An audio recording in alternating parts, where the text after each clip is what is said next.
Well, Fab folks, the Everfest swings just keep coming. We got some doozies today. Day 4 spoilers coming at you.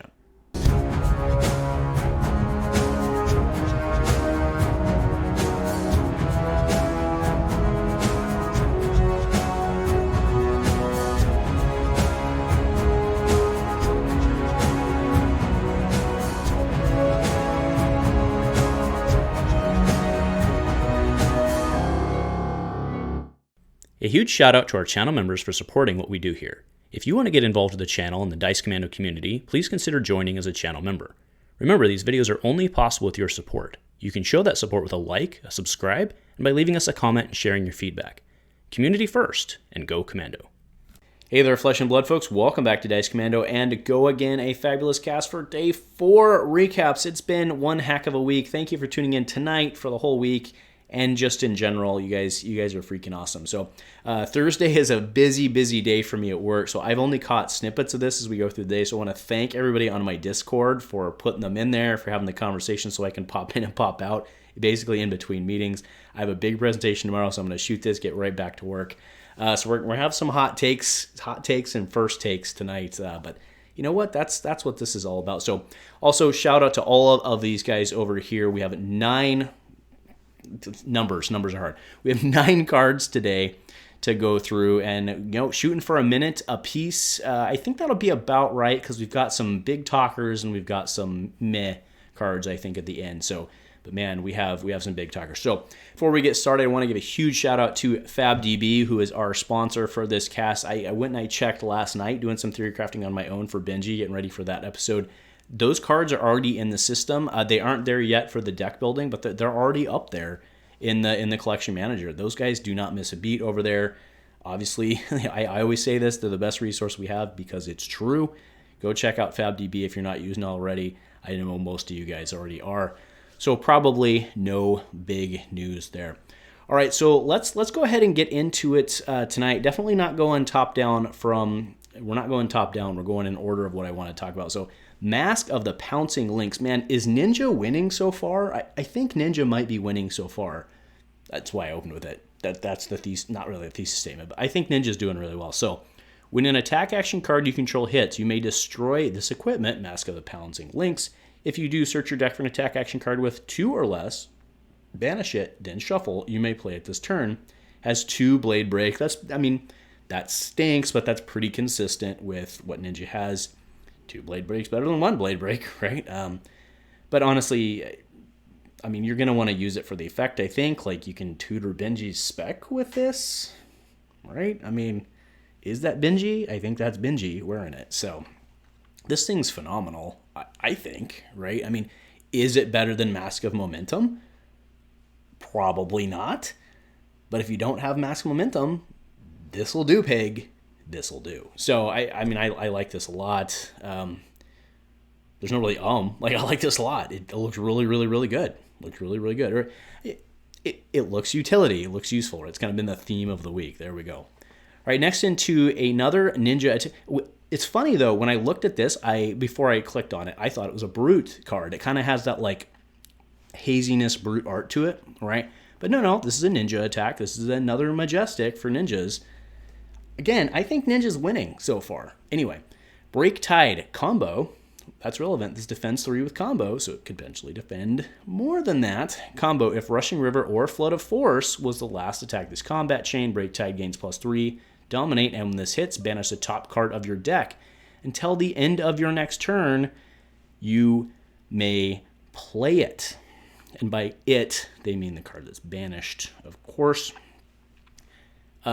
This is good, right? The Flood of Force was that was never the preferred combo coming out of Crucible of War. Heron's Flight was garbage, but the Blue Zero, damn it, the name's escaping me, right? Find Center, there we go. Find Center, what was at one point like a $40 card. I think it's down to a little less now, but still like $15-16 or something like that. Because the Soul Bead line was very, very, very good. But the tempo rushing and then now the Flood of Force Break Tide. But what's interesting is this can cap on either, which gives it a little more flexibility. So I do wonder what people are going to find there. One of the problems with starting that chain is that Torrent Tempo has to hit in order to have go again.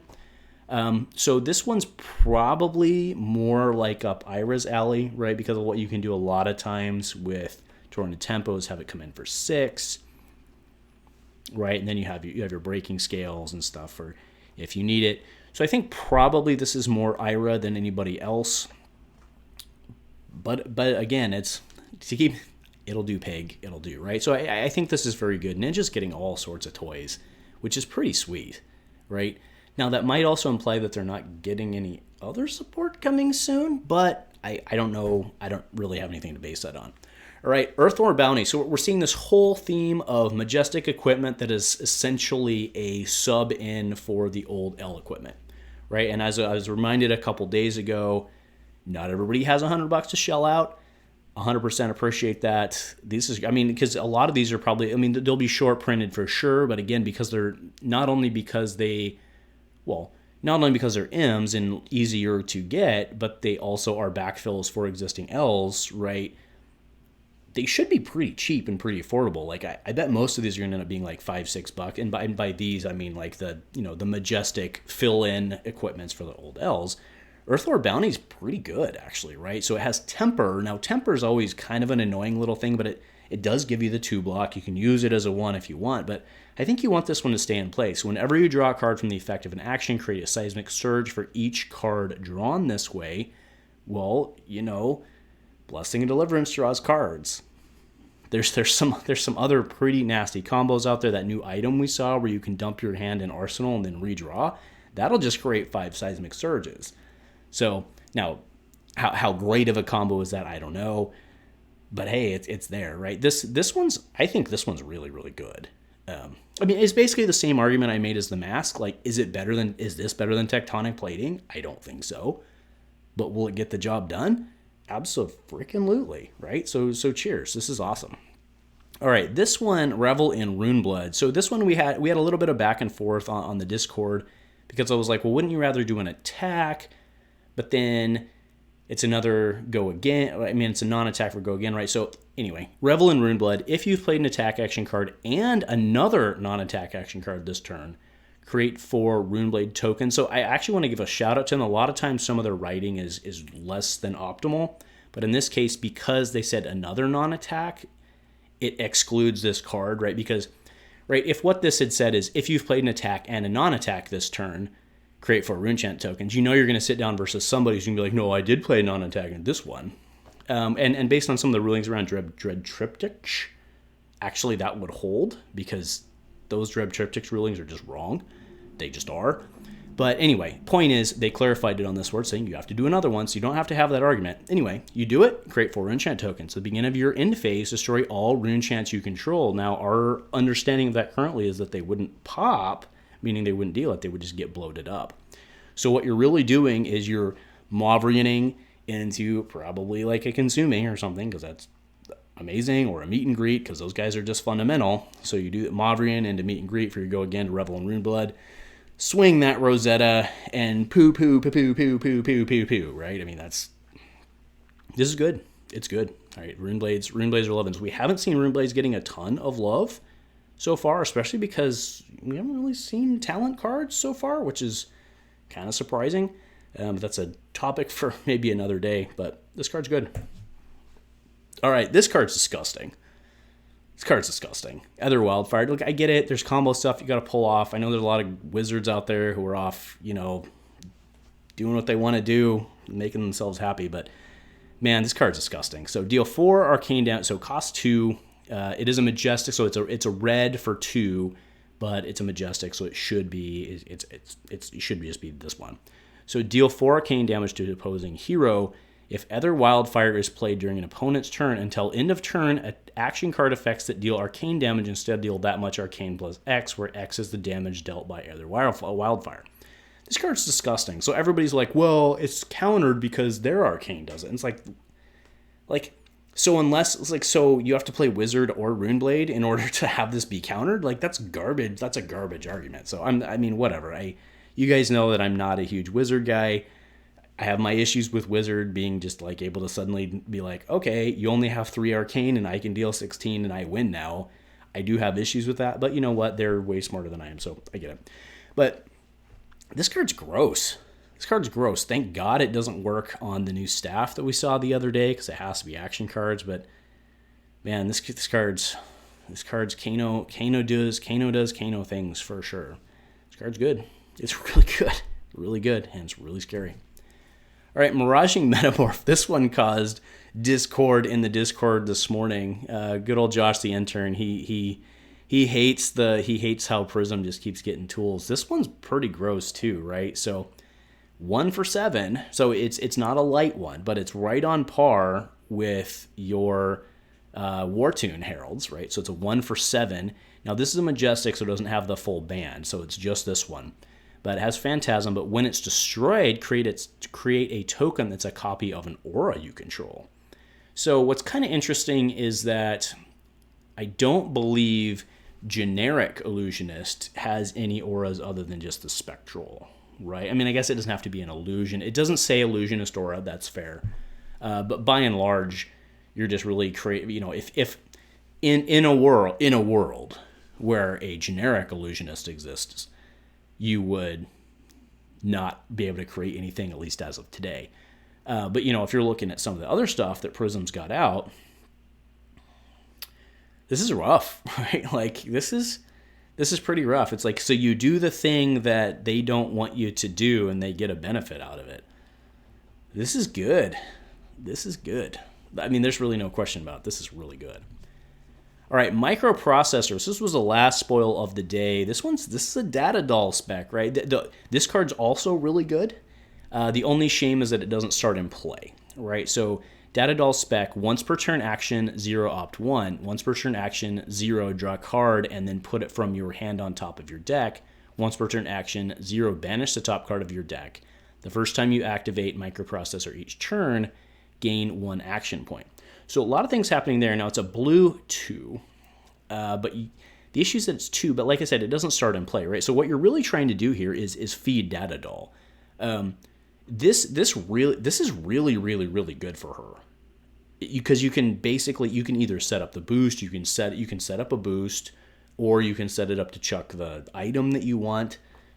But why not both? Because you can do both, right? Banish top card of your deck, that would be to get your item in play. So generally you're probably going to opt 1. I don't know. Maybe the sequencing is interesting, right? Do you do the second one first? And then I think you do. I think you do the second one first, because so to clarify, each of these once per turn actions can be done independently, right? It's not you only get one of them. I could see how that would be confused, but you get to do each one of these once each turn. So I think you do the second one first and then you opt. Maybe if you need to, I suppose. But again, it doesn't have to be sequentially, right? So you can do something else and come back to it. Interesting. Oh man, out cruising with our cars, aren't we? Either way. So yeah, this one's interesting. Like I said, I think the disadvantage here is that she doesn't get to start with it in play, because I think that's kind of what she would need to be successful. But we'll see. We'll see with this. Adam, you're our only hope. Your data doll's only hope. Make it happen, bro. Make it happen. All right. Moving into the items, you guys will notice the theme. I've been putting the items at the end because I'm personally not as excited about the items. I also saw somebody the other day mention, man, it's going to feel real bad when all your cold foils are items. And I was like, oh, that's probably a true statement, which is kind of a bummer. I hadn't really thought about that part of it because there's so many of them. I thought maybe they just go into like the normal foil slot. But it's a good point. Like, these could all end up being cold foil, which maybe that's what's going to end up being with this whole Carnival slot thing. But either way, Amulet of Assertiveness, go again. That's nice. It's good to have the items that come in with go again, right? That's been a major turnoff of a lot of the items, is that they like end your turn. So having them with go again, strong. So attack reaction. Destroy the amulet. Target attack gains. When this hits, banish the top card of your deck. If it's an attack action, you may play it this turn. Activate this ability only if you have 4 or more cards in hand.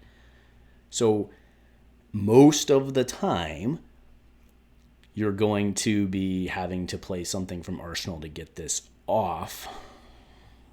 So it should be like Amulet of Aggression or something like that, right? But that was probably too triggered in today's day and age. But again, we keep seeing this theme where the items are very use case specific. They can sit and play and basically wait until you need to pop them. You can set it up. I mean, you could potentially stack several of these, right, and do some things.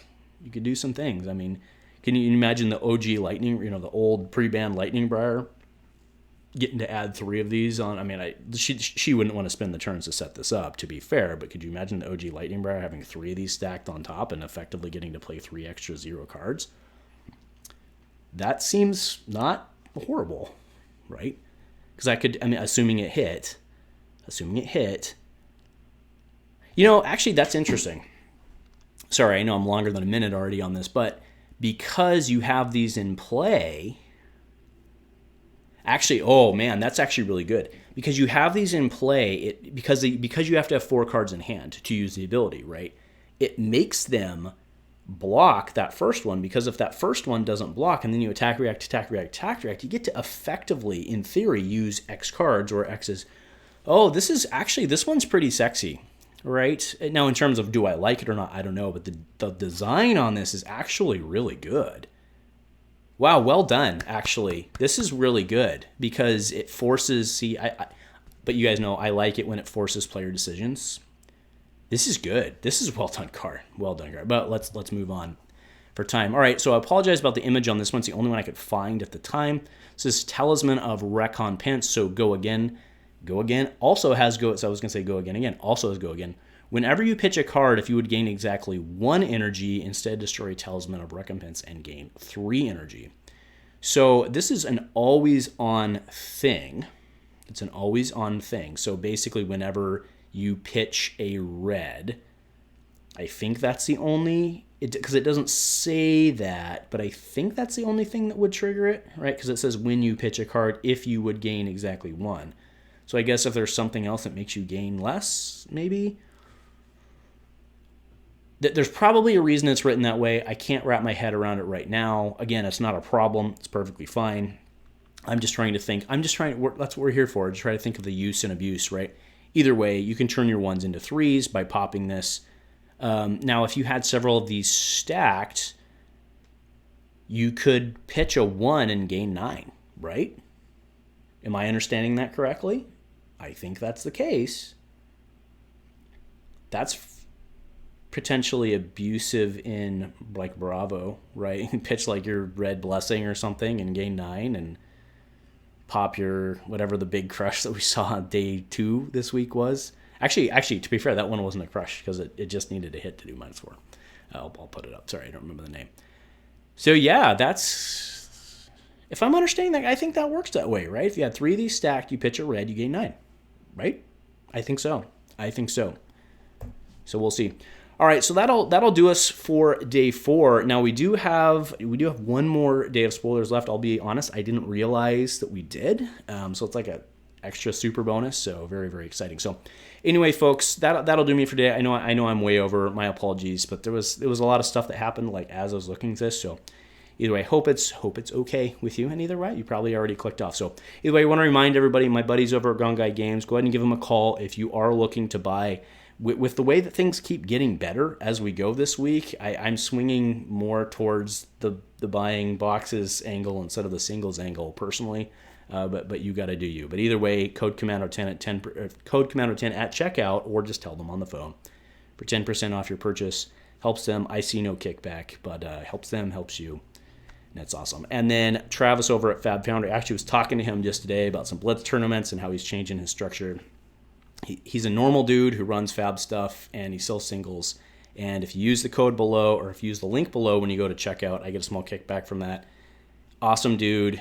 He wants to build Fab in the area. He loves Fab. And if you're going to support somebody selling singles instead of some dude on TCG Player, go support Travis. So anyway, folks, today's day 4. Again, a lot of this was like first take stuff for me, kind of hitting it and quitting it, I guess. Better way to say it. Actually, that's a horrible way to say it. But either way, let me know what you're thinking, what I've missed. There's a lot of, I think there's a lot of big stuff today. But let me know what you're thinking as well. Please leave it in the comments. Let me know your thoughts. And if nothing else, folks, go Commando.